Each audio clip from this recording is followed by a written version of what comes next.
According to the research, Harvard did the longest ever study and found that at the end of an 80-year long study that they did, that the single greatest predictor of not just how fulfilled you will be at the end of your life, but literally how long you will live and how happy and healthy you will be at the end of your life. And they looked at every factor you can imagine. How much money did you make? Where did you live? What was your education level, income? Did you smoke? Did you drink? What was your diet? Did you exercise? Single greatest predictor of how long you will live and how happy and healthy you will be at the end of your life was the quality of your relationships.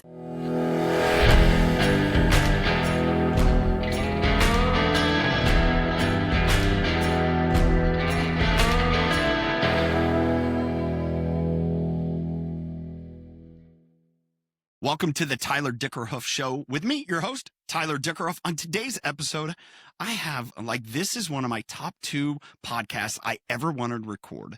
Liz Bohannon. Liz is a top 1% VC-backed female founder. She's a social entrepreneur, best-selling author of Beginner's Pluck, which came out a few years ago. She is a top keynote speaker focusing on her mission of building cultures and communities of purpose, connection, and impact.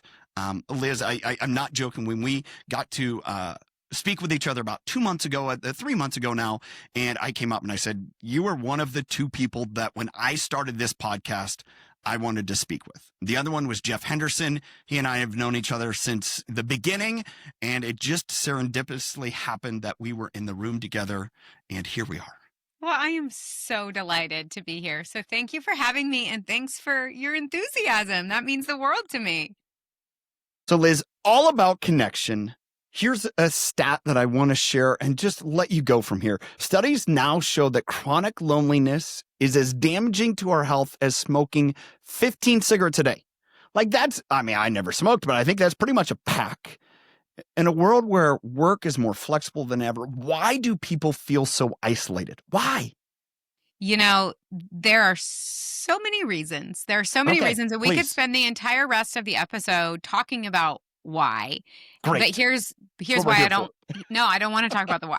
You don't want I to? really set you up. No, all right. Here's the thing. We hear things about like loneliness epidemic, and it feels so big and it feels so meta, and we could have 1,000 podcast conversations about why. We could talk about social media. We could talk about big tech. We could talk about how we're designing our highways and the rise of automobiles and why architects started putting our garages first, next to our house and now behind our house so we don't even see neighbors, so we can talk about urban design. Here's the thing. The average listener who is listening to this, guess what they can do about big tech and big architecture and Big Brother? Literally nothing. At the end of the day, you likely don't work in those industries. Yeah. You likely haven't created this situation. So what I want to actually do is talk about what can each of us as individuals be doing, because the problem is, yes, the big things that have happened out there that have gotten us to where we are today. But here's another problem. I don't want to diminish that problem. Okay. The other problem is the average American thinks that they have much less agency than they actually do in their own life, because we're so busy kind of bemoaning society and culture and how we got to where we are. So I would like to pause. Say too busy bitching and not enough doing. I didn't say it. You said it, but I am affirming exactly what you just said. All right.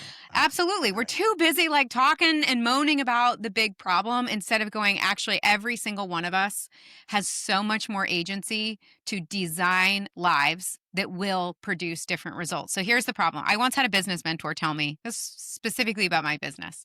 I was, to your point, moaning about some problem I'm sure I had in my business. And he said, Liz, you do realize that your company is perfectly designed to get the results that it's getting, right? And I was like, okay, that's not very fun to hear, right? Because he's ultimately putting that back on me. You could talk about consumer trends and you could talk about this and you could talk about that. But at the end of the day, there is something in your business that is producing the results that you're getting. So go look at the design. And if you want different results, you need to design differently. Yeah. And that really transformed how I showed up in my business as an entrepreneur. That same exact philosophy applies to our life.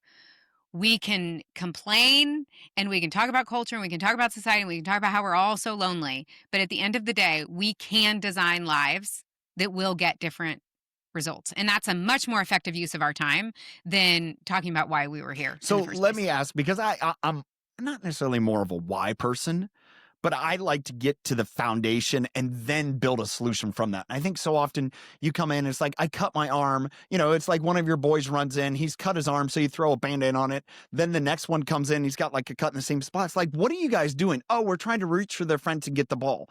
Okay, I'll just go out and grab the ball for you, right? So it's kind of a little bit that for me is, to this point of we have the agency to make all the changes, right? We could be different. Why do you think people aren't willing or don't? Yeah. There are two reasons. The first is you had mentioned this statistic about smoking, which is true. It is more dangerous to your long-term health to be chronically lonely. And lonely, by the way, how we're defining that, a lot of people hear that and they're like, well, that must mean I'm like an old cat lady who hasn't left her recliner in 15 years and is like, she can't because her front door is blocked by magazines I from the love the picture. 1940s, right? I Okay. love the picture. That's Great. actually not what we're talking about. Okay. Loneliness is simply the psychological pain of there being a gap between the relationships that you feel like you need and you want and the relationships that you have. That's the simple feeling. It is a psychological state of pain. Could you state that again? Because that was good. Yeah, loneliness is simply the psychological state of pain that emerges when we perceive a gap between the relationships and the support system that we have and the ones that we wish we had and that we think we need in order to thrive. So that's what being lonely means. Over about 70% of Americans, according to that definition, are lonely. And chronic loneliness, when we were saying, I feel that way most of the time or more often than not, that sense of just kind of being in that hyper aware state because the things that are happening in your body that are so invisible, you have no idea what's going on, but the cortisol level, like the sense of like, I'm on my own. I'm on my own. I have to fix my own problems. My family is mine for me to take care of. I've got to shoulder this. No one has my back. Puts you into just this hyper drive state of just chronic stress. And that stress that your body is going through over the long run is more dangerous, to your point, to your health, than smoking 15 cigarettes a day, than having diabetes, and then being obese. So here's my follow-up question. Do you know any serious leaders, people out there who are listening to this that are like, they're rocking and rolling, right? They're running their companies, they're leaders in their community, they're financially doing really well, who smoke 15 cigarettes a day? No. Any serious leader that I know is not smoking 15 cigarettes a day. They're like, I've got stuff to do. I'm running a company. I'm leading a family. However, how many leaders do you know that are serious leaders that are out there? They're financially healthy. They're growing their companies. They're, leaders in their space, that if you were to get on their Google Calendar right now and go, hey man, show me what on your calendar do you have? What time have you carved out that you have dedicated? The whole purpose of this time is to cultivate meaningful, transparent, authentic relationships, not with your nuclear family, with people outside of your family. How many serious leaders do you know that would look at their calendar and go, I have this once a year get together that I do. It's one thing that I find so often the people that I talk to, that I work with, that engage with, and it's like, are you giving yourself time to think? Like, to this point of calendar, it's like, where in your calendar do you have an hour where you can just like stop and collect your thoughts? And they don't have those, much less, hey, who am I going to go have lunch with today that's not a business deal, a connection? What am I going to get? How are they going to get? It's like, who are you just going to go have lunch with today and say, Liz, I just want to sit down and learn about your trip, how your boys are, like, what's going on? Just be a friend. Like, we can't do that. There's so many demands of business in our world that we just can't do that. But what I hear from you and saying is like, you can't not do that. You cannot do that. According to the research, and Harvard did the longest ever study done on human longevity and wellness, and found that at the end of an 80-year-long study that they did, that the single greatest predictor of not just how fulfilled you will be at the end of your life, but literally how long you will live and how happy and healthy you will be at the end of your life. And they looked at every factor you can imagine. How much money did you make? Where did you live? What was your education level, income?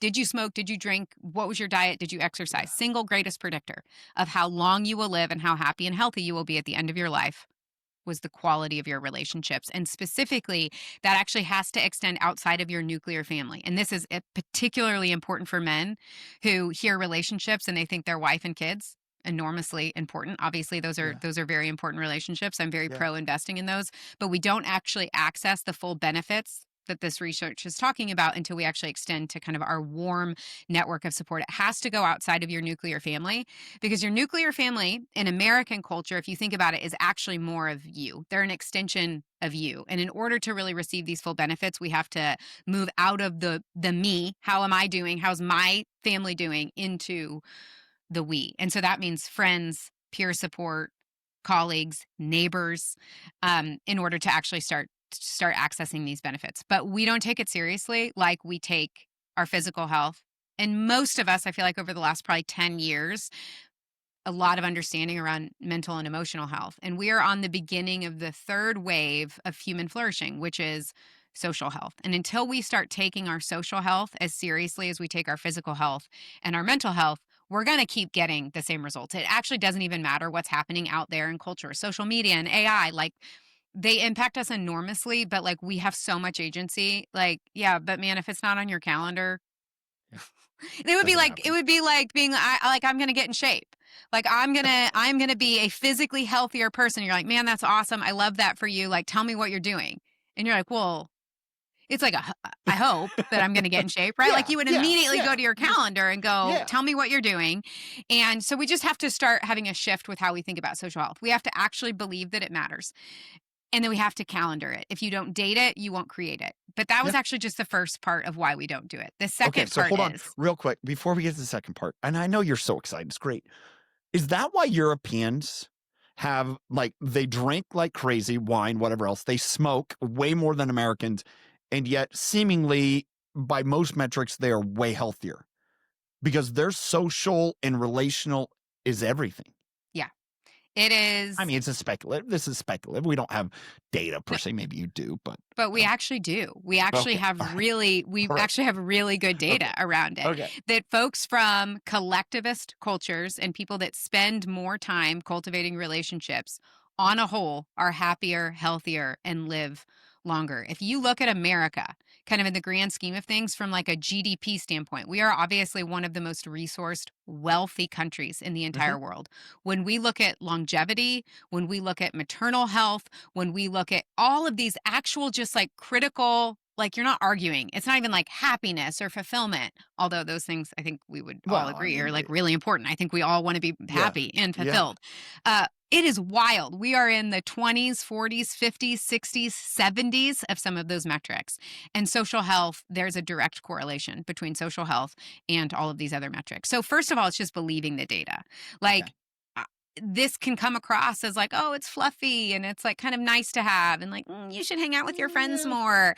And part of it is just going like, it's not fluffy and it's not nice to have. If you consider yourself a data-driven person and you are cold plunging, but you are not making time for authentic and transparent relationships. If you're cold plunging by yourself before you are investing in relationships, you are making not data well researched informed decisions. So it's not fluffy, it's not extra, it's not nice to have. But here's the second reason why we don't do it. Please.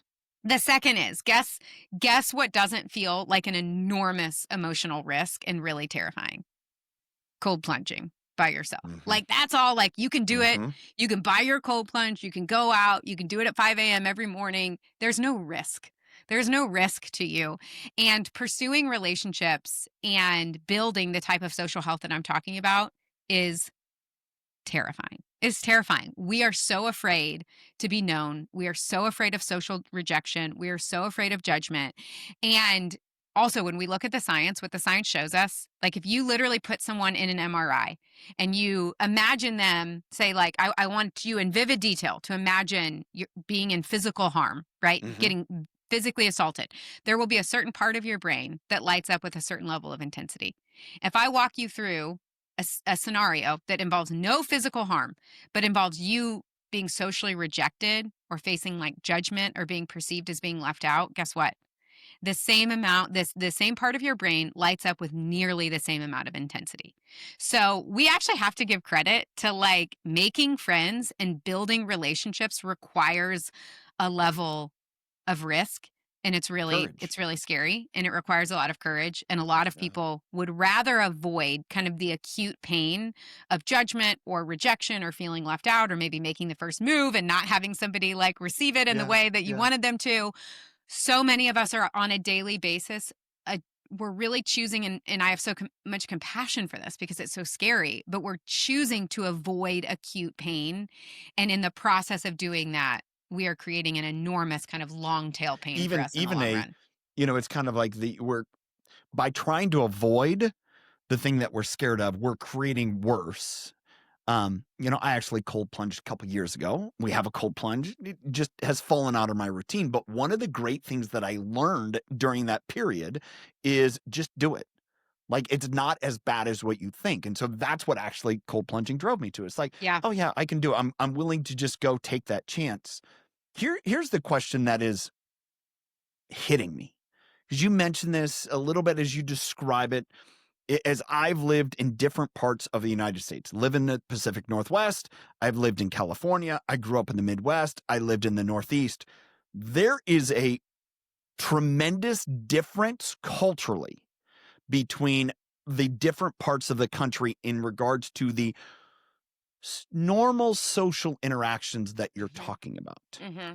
I have experienced that. I live that. When I moved to California, what was culturally acceptable is you get home, you open up your garage door, you drive in, you close your garage door. There is no interaction socially. And even so much people move from the Midwest, like, why are you being so cold? Why are you being so weird? It's like, I grew up like the door's always open. Like, come over and stay. Like it's 5 o'clock or 6 o'clock on a Saturday night. We got nothing to do. Hey, let's drive over and say hi to Liz. Like, that would be normal. Mm-hmm.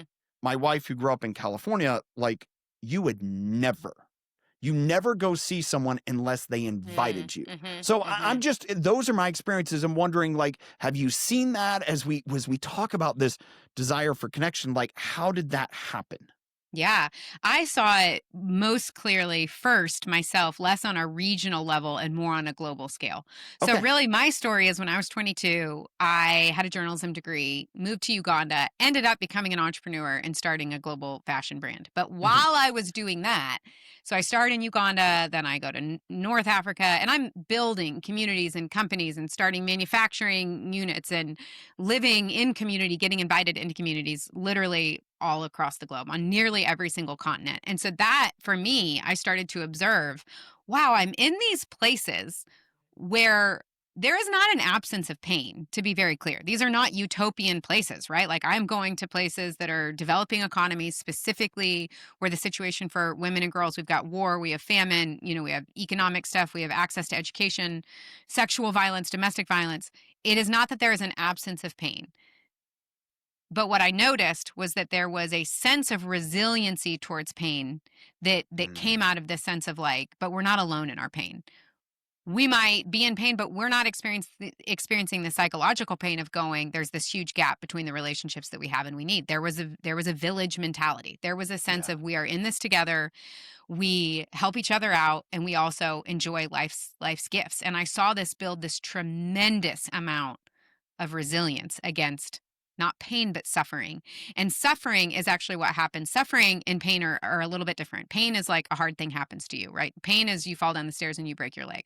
Suffering is I'm in bed for 6 weeks and I start to get depressed because I have a story that I am valuable when I'm productive and when I can take care of my family and when I can, do these things that I've become known for doing in my community. And now all of a sudden I'm feeling worthless. I'm feeling like I'm a burden because I have this broken leg and I'm laid up in bed. So you see the difference between pain is you fell down the stairs and you broke your leg. Suffering is I'm kind of worthless and nobody loves me and I'm a burden on my family and on my community because I don't have anything to offer during these 6 weeks where I'm laid up in bed. So community can't keep us from pain, but it can keep us from the suffering that occurs when we believe that we're alone in our pain. And so same thing, I started looking at what are the cultural norms? What are the things that are happening in an actual village in Uganda or in a urban environment in India or in this like random like suburb in Australia? It wasn't all in developing economies. And what I started to notice is that while the manifestation of these principles looks really different culture to culture, the principles of building community and connection are they're the same. They're the same everywhere you go, and it's not rocket science. So then I came back home to the US and was kind of like, why leave this to chance? Like, why leave it to you move to a certain neighborhood in California where the cultural norm is we don't talk to our neighbors? And that has a massive impact on you over the course of the lifetime and on your family. Or you happen to move to a neighborhood that feels really connected and people leave their doors open and people know their neighbors.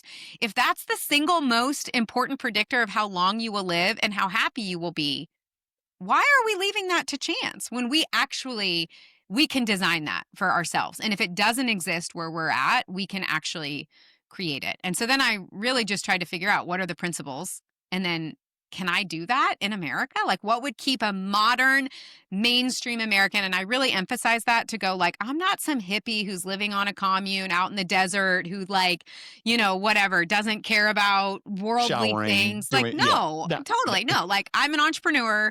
I'm a capitalist. Like, I love being productive. I have goals and vision for my family. And I want to elevate the value of connection and community in my life without, again, like living off the grid and making my own sourdough bread or churning my own butter. There's people that have done that. I mean, they just live in Utah. But I mean, here's the thing that what I took from there, and I had Alex, producer, look this up, is, so often people talk about a company as, oh, it's our family. It's like, nah, not really. And it's like, well, community. It's like, okay. And I had him look up the definition of village. Because what I really wonder, and I take from you, is you talk about the African or other continents, the villages. And it's really this interconnectedness of, relying on each other, and then you're going to support each other. But it's like, hey, you still got to follow the rules. And a village is a small, primarily rural settlement characterized by strong community ties, shared traditions, and a close relationship with the surrounding environment. And so what I hear from you and what I understand is it's really a real driver is creating villages. Yeah. Yeah. Yes. And if you're an American, there's a high likelihood that you weren't born into a village. So it's really just a matter of going, okay, if you're not born into it, but you believe it, quote unquote, takes a village. We love that phrase. Like, it takes a village, which is like fine, but like, what do we do with that? It feels very, I don't know, feel good and ubiquitous, but not very actionable. But the good news is we can make a village. You can make a village. You can institute principles into your life. You can decide to prioritize and elevate this. And it's like any other part of your life. It's like getting in shape. It's like your financial health. It's like your career. Like there are steps. And if you put in the work and you're consistent, specific outcomes aren't guaranteed, of course, but like by and large, you will increase your social health. I've heard you tell stories about the village that you live within, right? Your small community there and outside of Portland. But one of the things that I really took and appreciated when you shared that, and it's something that I've tried to embrace, is, a little bit learning from our friend John Maxwell as well, is the greatest way to show that you value someone else is ask them for help. Yeah. Too often I've seen people in my world, it's like, man, I don't want to burden someone. Hey, I couldn't ask someone to pick, they're driving right by our house. I would not ask them to take my son to soccer practice. He would just miss, because, man, that would really be a burden on them, even though if you're to call them up to be, absolutely, I would love to do that for you. Like, that's not a burden.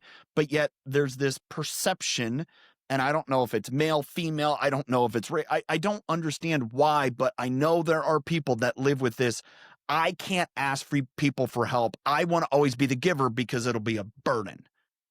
So it's all of the above. It is a specifically American. Okay, so about 75% of the world is a collectivist society, meaning literally just the worldview, the natural way that you show up and you see a problem. The first question that you ask is like, what's best for the group?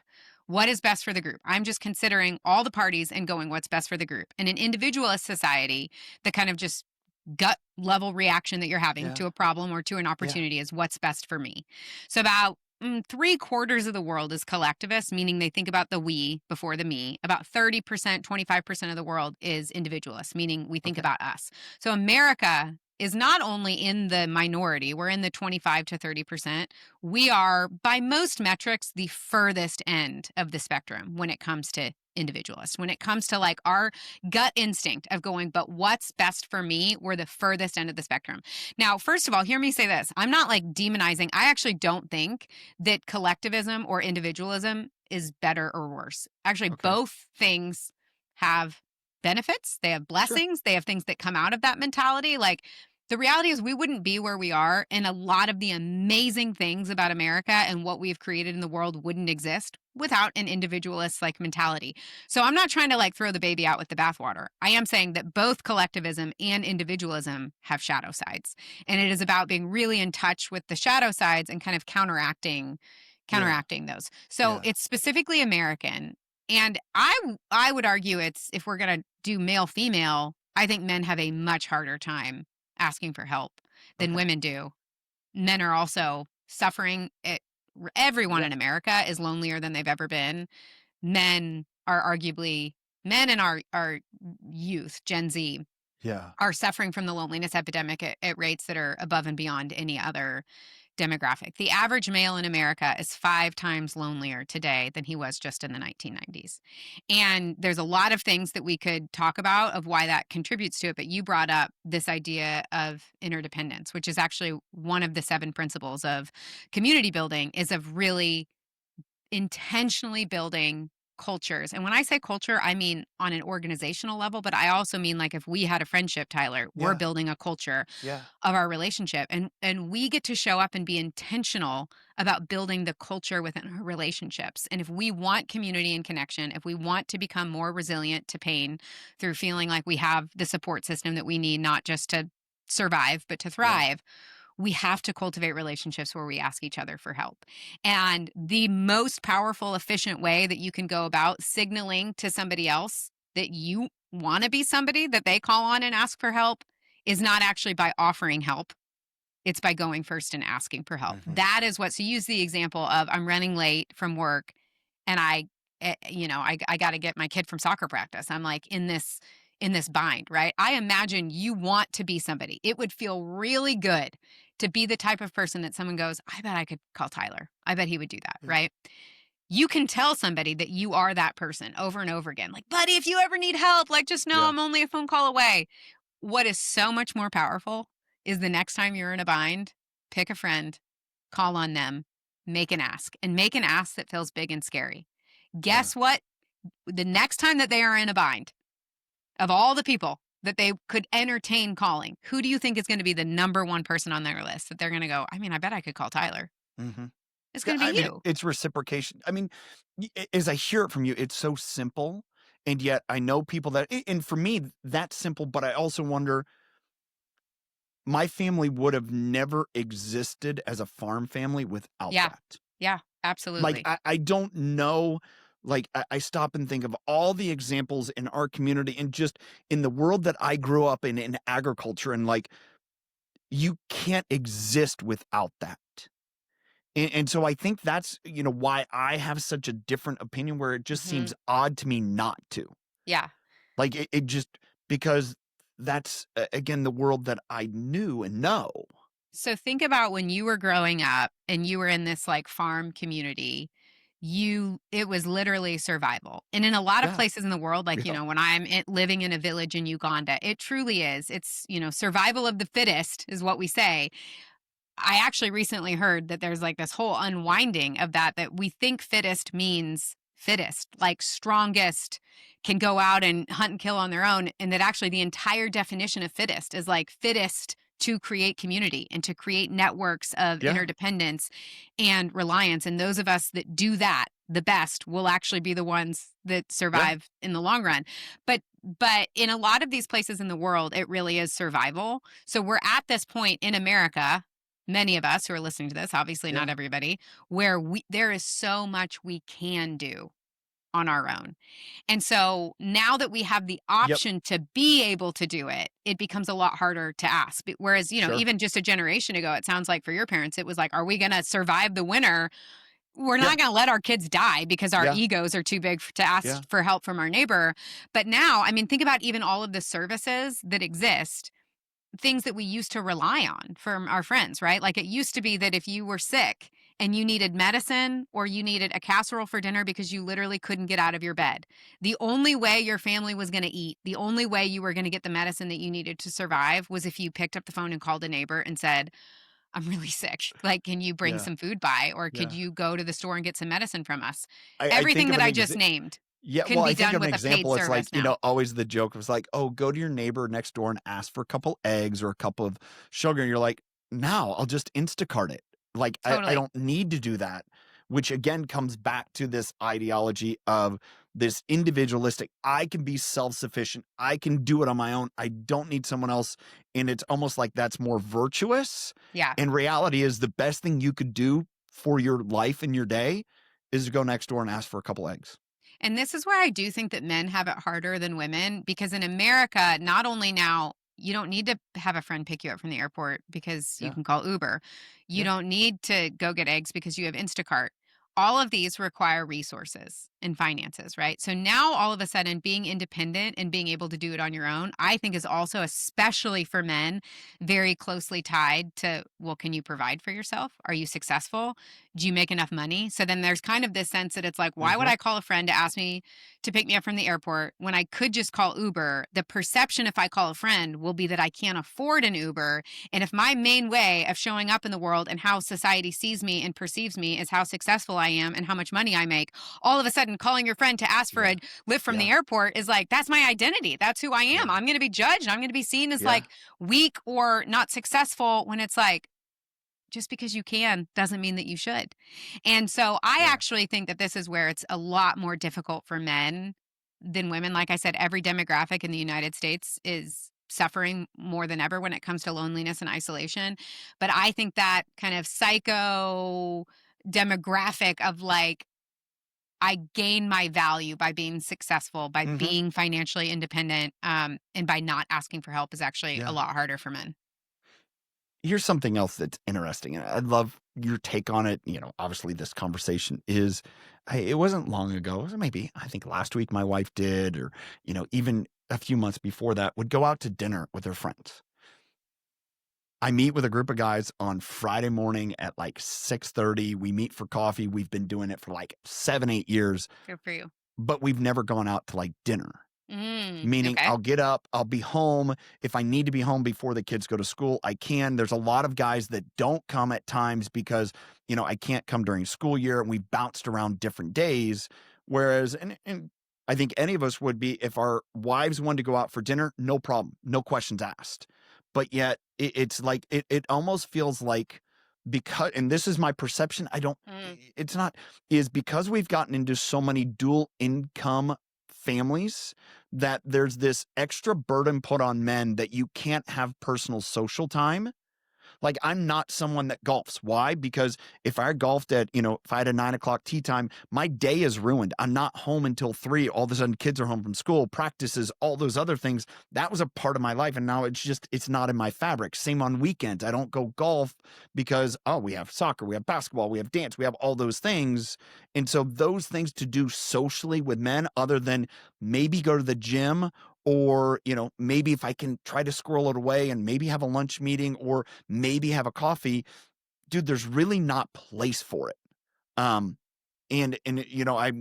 producer, Alex, is saying in the comments, he goes, yeah, that's the same for him. He doesn't hang out with many guys because it's his duty. Like, if his wife is away for work, it's his kids. And if his wife is home, I need to be here and be a major provider. The opportunity to spend me time with buddies is almost looked down upon. And you think that that's different than it is for women? I don't know. That's how I feel. That's where, like, if my wife said tonight, hey, I'm going out with my girlfriends, no problem. Hey, our son wants to go to the driving range, wants to do that. All right. Even if I had plans, nope, I'm going to do that so she can get away. And even though, she runs a business just as much as I do, but I felt that over, 15, 20 years of kids. And so when I look at this, like, I don't, but I also know this. My dad didn't either. It was never modeled. Like, my dad worked 2 jobs. He was a dairy farmer, and he had a nutrition business with cows. He was up at 5 in the morning, done at 7 o'clock at night for 13 years that he did that, I didn't know there was never any getting away. So I never saw him socialize with friends ever. It just Yeah. wasn't a part of his life. But we had the farming community. So again, I'm just trying to understand. I think it is a problem, but also why has it become more of an epidemic the last handful of years? I do. Well, we Americans spend, so basically about 15 years ago, Americans across gender, by the way, because most women that I know feel the same way that men do. Yeah. Is like, Yeah. I feel this intense pressure. I've got to keep up with work. I have to keep up with my kids. My nuclear family is my priority. So I don't know that it's a gender specific thing. Like, I'm curious about, well, how regularly is your wife going out to dinner with her friends? Has she actually made that a priority in her life? You say that you're, and I'm not questioning that you wouldn't say I get it. Yeah. but have you actually baked that into your family culture that once a week she's going to have dinner with her friends? Or is that just an idea that you have that it's like, oh no, she does. I mean, if you look at you look at the calendar, say, hey, when is Tyler hanging out with buddies? Well, he goes to coffee on Friday mornings. Other than that, we look at my wife's calendar and, dinner with the girls, drinks with this. And that's just a part of our culture. And again, I don't look at it as, other than my Friday morning coffee with a group of guys. Yeah. There isn't anything else. Okay, Just it and doesn't so, exist. and I know we're kind of turning this into, but I think it's good because I think a lot of your listeners will probably identify with you. So here's my question. What's keeping you? Have you asked your wife for time to invest in social relationships outside of your family and had her been like, we can't make that happen? Or is this a self-imposed, I can't do that? She can do that, but I can't do that. Who's telling you that you can't do that? You or her? It's great. I love this because this conversation, the reality is none. But it's also like I realize the responsibilities I have, and just like the golf thing. Like, I could go golf, but it's like, no, I have bigger things that I want to do. And so therefore I'm pursuing that. And I am, first and foremost, I don't feel lonely because I get to do this. I get to interact with people. I do go and make, lunch appointments and coffee. I do make that a part of my life very much just because I enjoy it, but also to be that social. I can understand how people don't, but I also know through many years, I had to do that during a day where I was completely open. My schedule was what I made. I wasn't at an office. And so it's a little bit self-imposed, but I think it's almost it's kind of like, do you want to ask? Because if it's a difficulty, or, I wish you wouldn't, it's been, and I just won't ask anymore. Have you heard of the phrase man keeping? No. Okay. So man keeping is a phrase that women are using right now because women, not only are they working, are they feeling like they're carrying the mental load for their family and their kids. Now there is this sense that it is like, my husband doesn't have friends. He doesn't have a social life. And in order for him to be remotely healthy, here's another thing that I have to take responsibility for. So there is this sense of like, for men listening to this, if there is a sense that it is like, I'm not allowed to, I just want to open it up and say, from my side of the fence, I'll tell you that the women that I know are absolutely exhausted going, and now I have to help my husband have friends. Like, that it feels like a responsibility because so many women that I know are like, my life would be better. My husband would be so much happier and healthier if he had a social life, if he had friends, and he's not taking initiative. He's not going out and prioritizing that for himself. So guess what? That becomes yet like another thing that I have to carry. So I do just want to a little bit challenge some of the assumptions that it's like, I'm not allowed to do that. And obviously every individual relationship is different.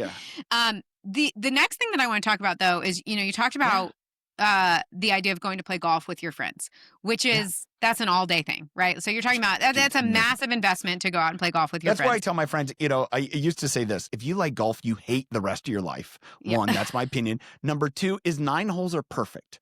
9 holes, like 2 hours, if you can be, it's not exhausting. So yes. But what I was going for is, the average guy who goes to play golf with his friends, again, we're making generalizations, but I'm kind of loving diving into the details here. Yes.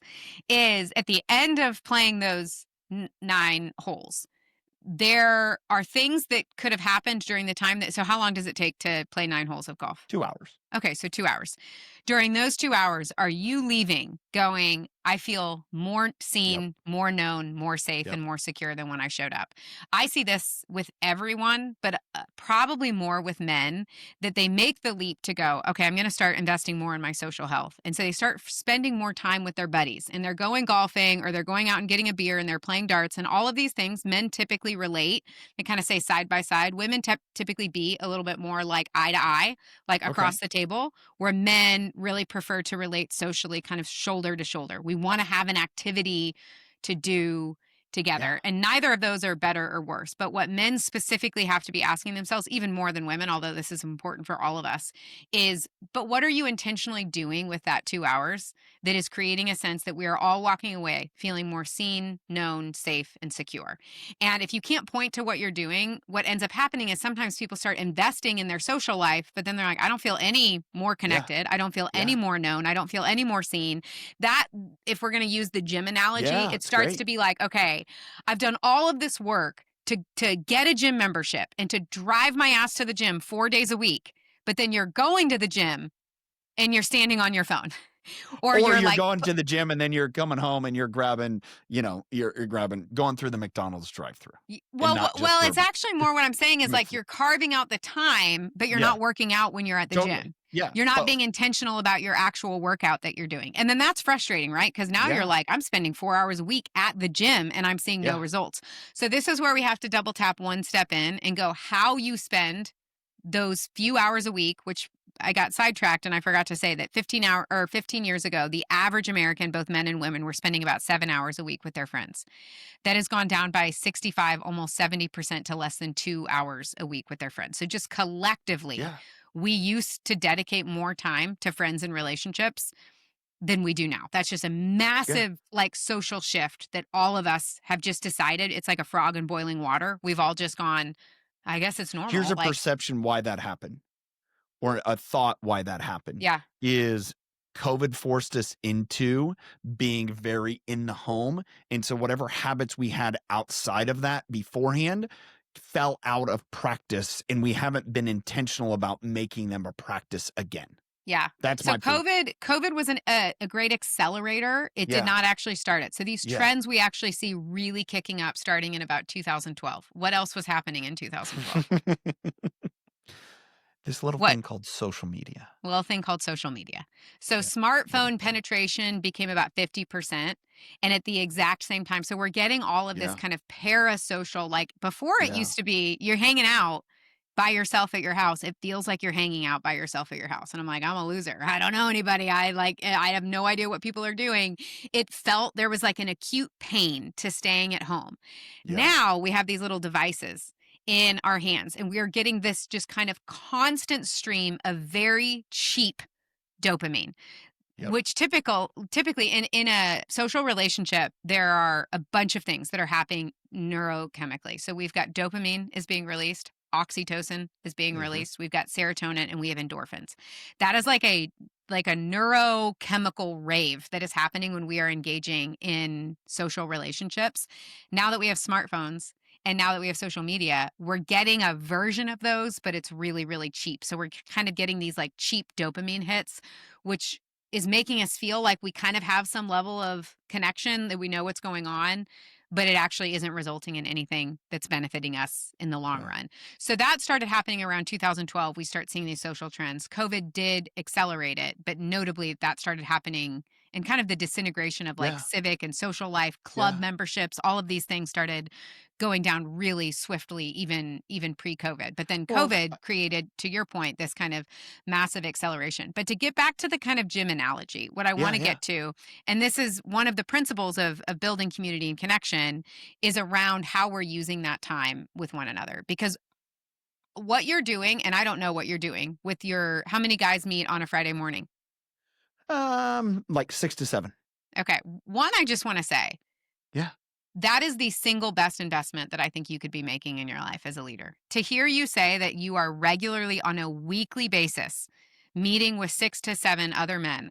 First of all, I just want to say that's the number one investment into your social health that I think you could make. It's not about actually like having more friends, saying yes to more invites, going to more barbecues. Like that might come, and those kind of loose social networks are important. But if we have to kind of order our time and our efforts, cultivating your inner circle of those, for some people it's you only need 2 or 3, other people need maybe 6 or 7 folks who we would define as kind of intimate, vulnerable, authentic friends. And the only way that you get intimate, vulnerable, and authentic friends is with consistency and commitment. It's showing up with the same group of people, usually at the same time, and really building that habit into your life. What do you guys do with your time together? When you get together, how do you structure your breakfast time? I mean, it's very tremendously from we've gone through book studies, we've done Bible stuff, we've done we went through John Maxwell's values tables. What we find now is it's an opportunity to come together and say, hey, what are you going through? And now it's created this moment of interaction. Where's your family? What's going on? How are work things? And it's become very, I would say, organic to support. And not necessarily always topical. Sometimes I'd like it to be more, but yet it has become this organic where, I think for myself, it's great, but for others that don't have that interaction daily with people, I get to have this, which makes me stretch, which, I get to, and, it's not the one that started, but the one that brought everyone together and realized I want that for more people. And it really comes back to this entire personal journey of me, of how did I transform? By being at tables like that. Yeah. And so it's kind of, again, we've gravitated over time, but it like you said, it's a place where, there isn't judgment. It's like, hey, we're all dealing with stuff and like feel the comfort, but it's taken people a while. Yeah. And not everyone's been open to it. I mean, we've had a core group, people have moved this or that, but it's taken people a while to say, okay, I'm comfortable here. I'm not going to be judged. They don't care. Yeah. So, well, what I heard you say is that it's evolved over time, but the key word there is you use your time intentionally. yeah. You're not getting together to, again, I have nothing against drinking beer and playing darts. I actually really like doing both of those things.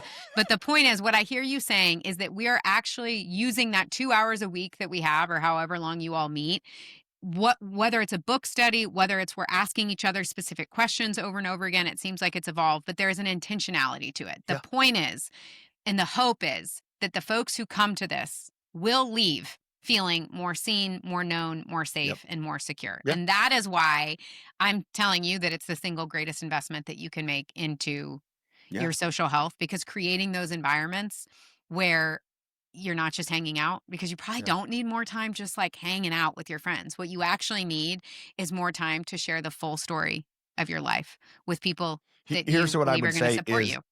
other than that, if it's not say a football game with my son's football game, if it's not, there would be no other quote unquote social time.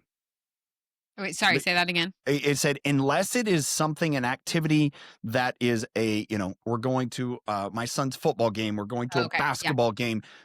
If it wasn't for one of those, there would be no other social time, meaning that is the only time that I get, because what happened where it started, we all used to hang out together at the gym. We, try to talk at the gym. It's like, hey, let's go meet for coffee after working out.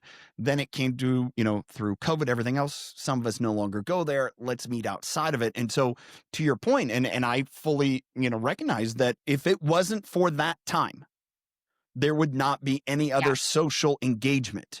And right now we're in the process where, after many years of like, hey, we've been doing this, is like, oh, we're getting together this Friday night. Everyone's coming over to my house. We're just going to hang out, do whatever. But yet it's also, having to force that. It's a little difficult. Oh, we're usually at the lake. We're usually doing this. And, it's been a lot of effort to make it happen. But as you and I are sitting here, it's like, man, it's essential and valuable for everyone. And it's always harder in the beginning. This is what I want folks to understand, is that when you are setting those rhythms up, it's horrible. It's so hard. There's so much back and forth. What night works? Sorry, we're out of town. Sorry, we're doing this, blah, blah, blah, blah. And it feels like we're never going to find a time that we're all together. That is a very natural part of the process. It's going to feel super frustrating. It's going to feel impossible. And then once you decide, and once there's a core nucleus that commits, what starts to happen is it becomes kind of a rock in your life. And then other things have to kind of fit around that. So for me, I have been meeting both my husband and I every single Wednesday night for the last 13 years. at 8 p.m. If we are in town, if we are not out of town, it does not matter what else is happening in our life.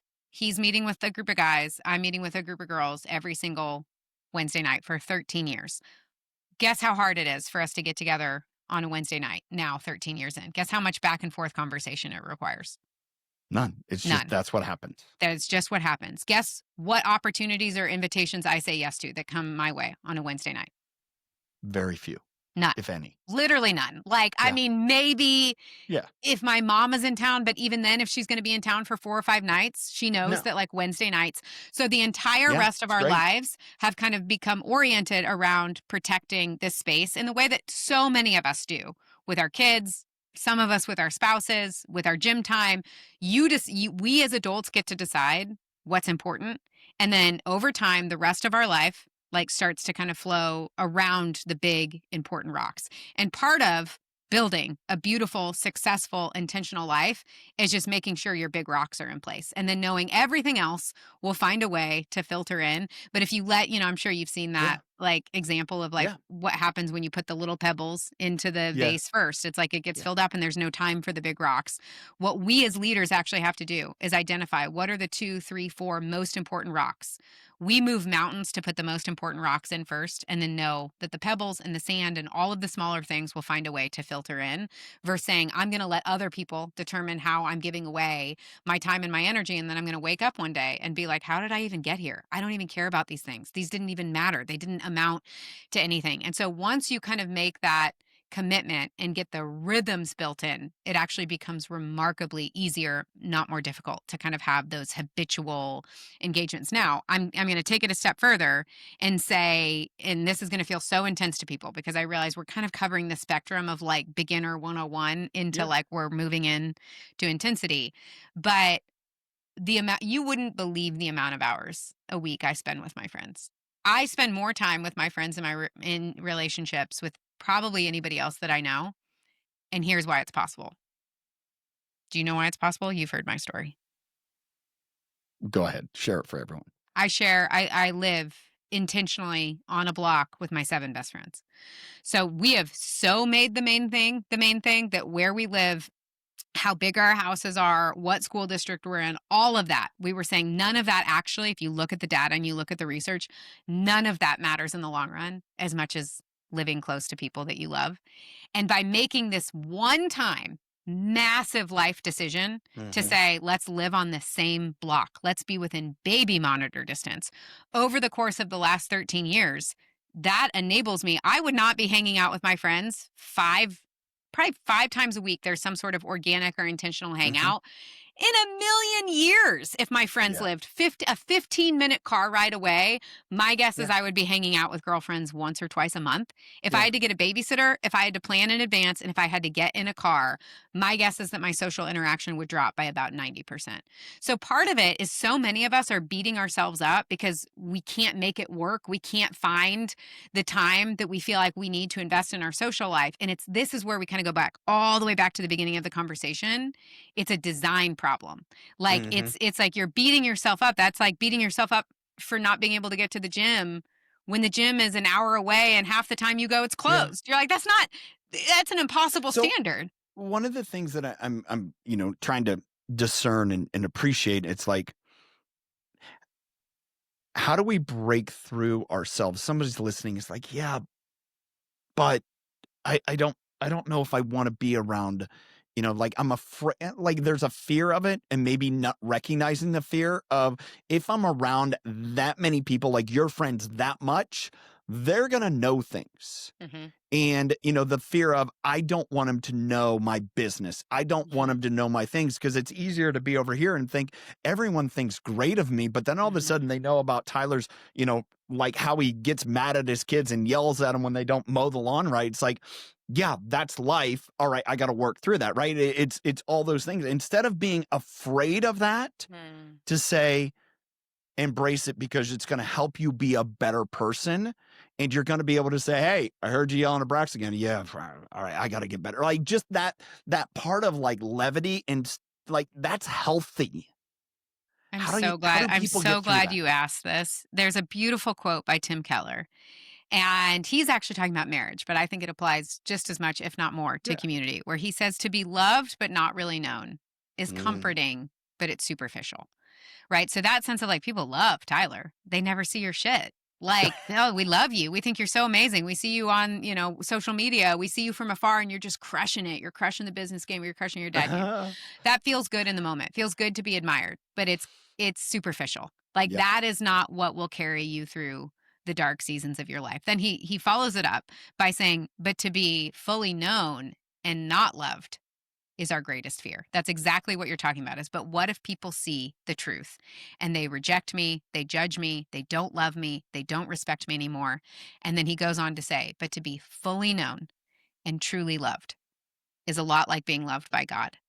And that is what liberates us from our pretense. That is what frees us up. That is what creates resiliency against suffering. Like, listen, I can have some schmuck on the internet be like, Liz, you're such an amazing mom. Okay, that's fine. That's sweet. But like, that's bullshit. That doesn't mean anything to me because I'm like, you are literally, this is what I have specifically chosen to share with you. Yeah. Like when my neighbor the other night, this was probably several months ago, I was in the backyard and I was outside reading and I could hear through the glass back door my best friend screaming at her daughter who was at the top of the stairs. And that's how loud it was, and I was sitting in the backyard and I was like reading a book. It was like 9:00 at night. So it's like, I'm not getting involved. I'm sitting out here. I'm minding my own business.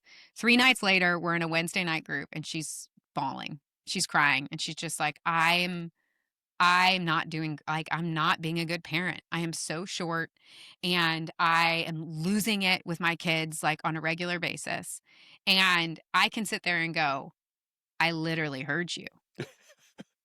Like you're laughing, but it was not funny. No, She was like bawling with her with her guilt. And I'm going, but it makes us uncomfortable to go, I literally witnessed that moment of you screaming at your 6-year-old. Like, and now like I have seen the worst of your parenting and I'm looking at you and I'm going, you are doing such a good job. And I can say unequivocally, your daughters are like the top 0.5% of lucky kids in the world, because here are 4 other things that I saw last week in the backyard. Like I saw this and then I noticed this and the way that she shows up and like the level of affirmation that I am able to give that is actually like, I'm not telling you you're a great mom because you've managed to hide when you absolutely lose your shit on your kids. I'm telling you a great mom because I see the full picture of who you are and I see how hard you're trying and I see what beautiful, bright, securely attached kids that you've created. And also, the level of safety that I feel because I lose my shit on my kids, knowing that there is that level of like, who am I to judge? Like, I know that you can hear straight through my walls and know what's going on in the 4-wheel. That type of feeling known and seen and safe and secure, that level of security that actually gives us in the long run compared to our desire, because think about how fragile that house of cards is. I'm Tyler and I'm loved because I'm not known. The moment you become known, who's going to show up for you? Who's going to be on your team? Who's going to respect you now? Right? Being on the other side of that, of going like, they've seen the worst of it and they still choose me and they love me. They've seen the worst of me. I've seen the worst of them. And we've decided that we're in this together and that is a love that cannot be lost. That is what actually creates a sense of resiliency against suffering and changes the fabric. It neurochemically changes on a daily basis, kind of how safe and secure we feel in the world. And that changes our lives, that changes the lives of our kids, and that fundamentally changes the quality of our existence. It establishes trust. Yeah, you can't have trust without honesty. It's all a sham. It's all a sham. And I think that's where we'll look at our society. You look at this disconnection. You look at how it spills over into corporate enterprises and this idea of like, I have to be like, they can't see the real me, and this lack of authentic vulnerability, the predisposition to blocking out our insecurities. That the real solution is, as I think our mutual friend Brad Lomanek told me years ago, just throw your hands in the air and show them your sweaty pits. It's okay. Like in embracing that in it, in community with your friends and embracing like, yeah, I'm not doing this well. Give me, a pep talk and say, hey, yeah, I understand. Have we looked at this? Have we gone through that? Like, what's really going on? Why are you, so frustrated and short? It's like, that work is just difficult. And like, all the things, right. And be able to have somebody with you and say, hey, I'm here with you. It's put your arm around someone and walk with them. Be empathetic. We're all yearning for it, but afraid to, whether it's take the first step, raise our hand, ask for help. That's the great problem. And the only way to get through it is act. That's what I hear. Yeah. No, you are exactly right. I think on the other side of that, is, there's that phrase that says, men who cannot be questioned do questionable things. Have you heard this phrase? So it's like, I want to address the deep affirmation that we get from being in community with people. And then I want to address what happens when we actually give other people in our lives the authority to say, hey, you're not showing up in the way that I know God created you to be. Like I saw the way that you totally diminished your wife in the backyard the other day. And like, listen, I know we all have but I love you and I love your marriage and I love your family. And like, I want to be with you and for you in that. The amount of people that I know who, if their friends were saying the things to their spouses, men and women, that only the spouse is the person in their life that apparently has the authority to say, their entire marriage would be transformed. Their entire family would be transformed. So it really goes both ways, but we are able to receive that when we know someone isn't looking for us to fail. They're not looking for us to fail. They're like, they want us to win. And then all of a sudden we're also able to receive more challenging feedback in a way that like, that's what actually makes us better. And that's what helps keep us on track and building like a beautiful, meaningful life. Like I imagine that those breakfast guys are the guys that can go like, man, Tyler, you are real, like we are here for you and we want you to win in the business department. But wow, it seems like your identity is totally wrapped up right now in whether or not you win over here. And we're kind of seeing the impact that that's having on your family. What can we do to support you? How can we help? That is a very, very different way of being supported than, of course, being in a group of people that it's just like looking for you to fail. But both of those sides, the deep affirmation and when necessary, the kind of loving challenge can only happen. The entire pretext of that is complete honesty and transparency. So for someone that maybe, we talk about personal, but, from a work side, how do you, like one of the things that I understand, I look at this, the difference between organizations that have been successful and quote unquote really healthy the last 5, 7, 8 years, 10 years, 12 years, have sought to intentionally develop connection time regardless of training. Like, oh, let's have an event and let's just connect with each other. Tell me about your kids. Like, what's going on? What have you been doing as a group, someone you work with, as opposed to we're going to come and we're going to do such and such training and have this event that's so much training. It's like you actually lost people. Yeah. So, I mean, that's been my experience. You love for you to kind of, encourage people to say, how do you do more of the connection time for it to be really valuable in business, in leadership, in organizations? Yeah.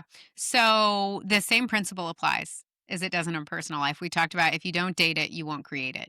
So if you are a leader who is saying, I want my people to feel connected, and by the way, we're in the midst of a workplace engagement crisis. Like less than 30% of Americans would say that they are actively engaged in their work. And yet we know that when a person in the workplace would say they have one work best friend, one person in the workplace that they're like, they know me, they get me, I can call on them, I can ask for help, they're going to celebrate my wins, like they got me.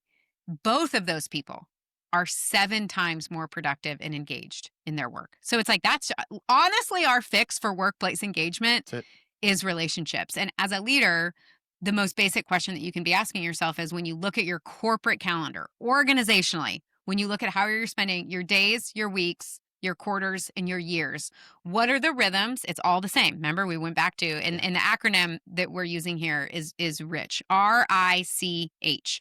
So R stands for rhythms, habitual engagement. It's committed and consistent. We talked about that in our personal life. It's the exact same organizationally. What are the things that you are doing on a daily, weekly, monthly, quarterly, and yearly basis that are explicitly being done to drive community and connection?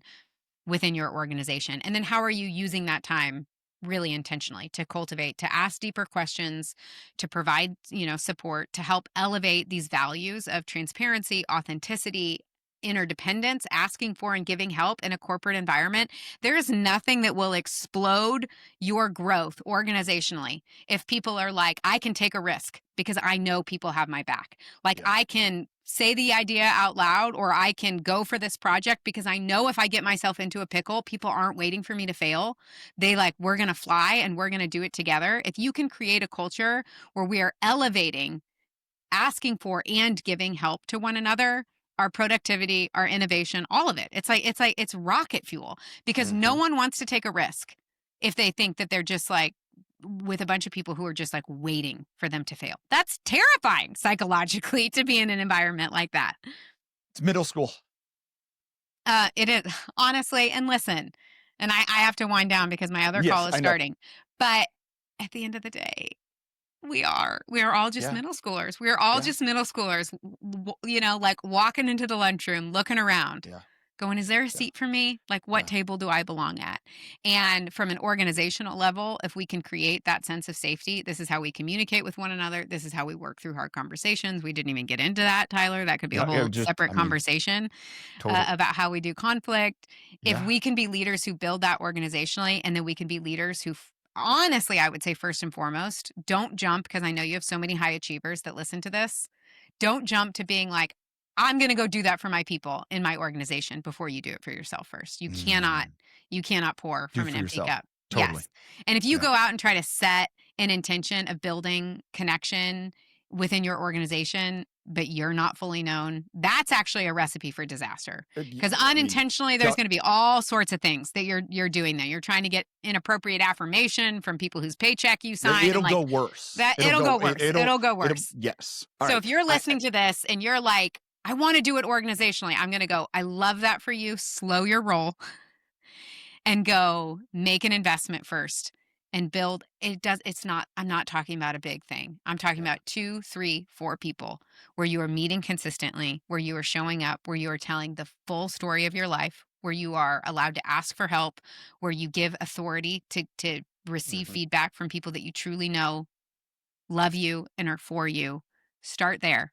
And then once you're secure and you're socially healthy, what you are going to be able to do for other people, it knows no bounds.